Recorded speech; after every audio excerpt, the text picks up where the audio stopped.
अब हम पढ़ेंगे उत्क्रमणी प्रक्रम, जिसे अंग्रेजी में कहते हैं रिवर्सिबल प्रोसेस।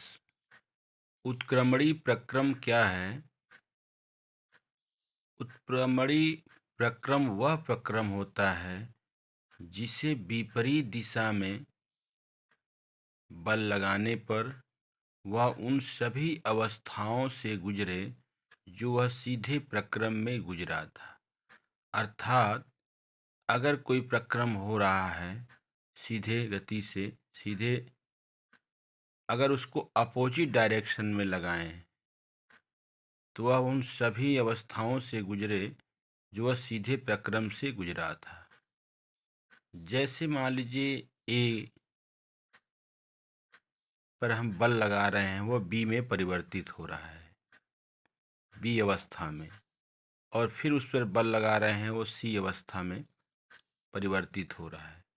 सी में पुनः विपरीत दिशा में लगाएं तो वह बी अवस्था में बदल जाए और पुनः बी पे से ए अवस्था में आ जाए। ऐसे प्रक्रम को रिवर्सिबल प्रक्रम कहते हैं। सीधे जैसे मान लीजिए इस ग्राफ से समझें, मान लीजिए इस ग्राफ पर बिंदु A B C D E है और ए का ताप T1 V1 P1 है। मान लीजिए इसका ताप T1 दाब P1 आयतन V1 है। P पर इसका ताप T2 P2 V2 है और C बिंदु पर इसका ताप T3 P3 V3 है और D पर इसका ताप T4 P4 V4 है और E पर T5 P5 V5 है। जब यह रिवर्सिबल E से पुनः D पर जाए तो D पर जाते समय इसका ताप वही हो जो आते समय हो। अर्थात जाते समय जो इसका ताप था T4 दाब P4 आयतन V4, E से लौटते समय, E से D की ओर जाते समय D पर वही ताप हो जो C से D पर जाते समय था।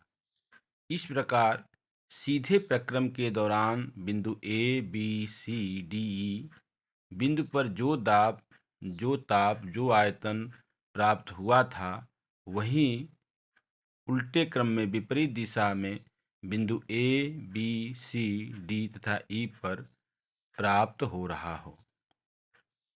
ऐसे प्रक्रम को कहते हैं उत्क्रमणी प्रक्रम। मतलब जो सीधा प्रक्रम हो रहा है, अगर विपरीत दिशा में वही प्रक्रम फिर दोहराएं तो पुनः उन सभी अवस्थाओं से गुजरे वो जो सीधे प्रक्रम से गुजरा था।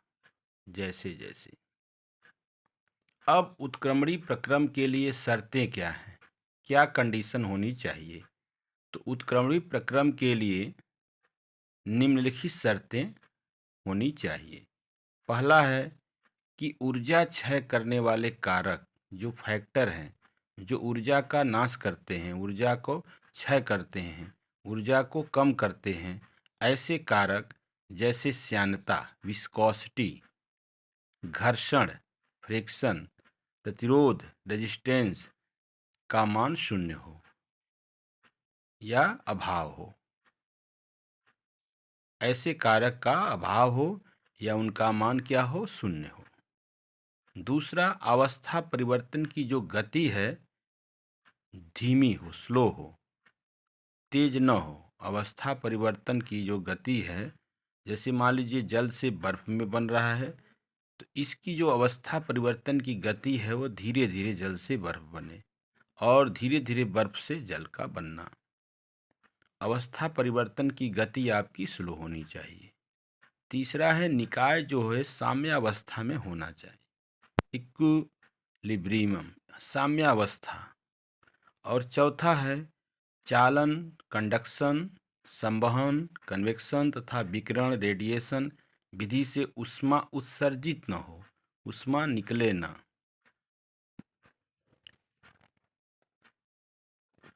एग्जाम्पल लेंगे कि उत्क्रमणी प्रक्रम के क्या क्या एग्जाम्पल हैं। पहला एग्जाम्पल ये है कि बर्फ का जल में परिवर्तन और जल का बर्फ में पुनः परिवर्तन। बर्फ को ऊष्मा जब देने पर जल में बदलना और जल से ऊष्मा निकालने पर बर्फ का पुनः स्थिति में आ जाना। दूसरा है गैसों का बहुत धीमे गति से प्रसार होना या संपीड़न होना। तीसरा है स्प्रिंग का धीरे धीरे खींचना तथा सिकुड़ना, लेकिन इस स्थिति में ऊर्जा का क्षय न हो। चौथा, धीरे धीरे किया गया रुद्धोष्म प्रक्रम का होना।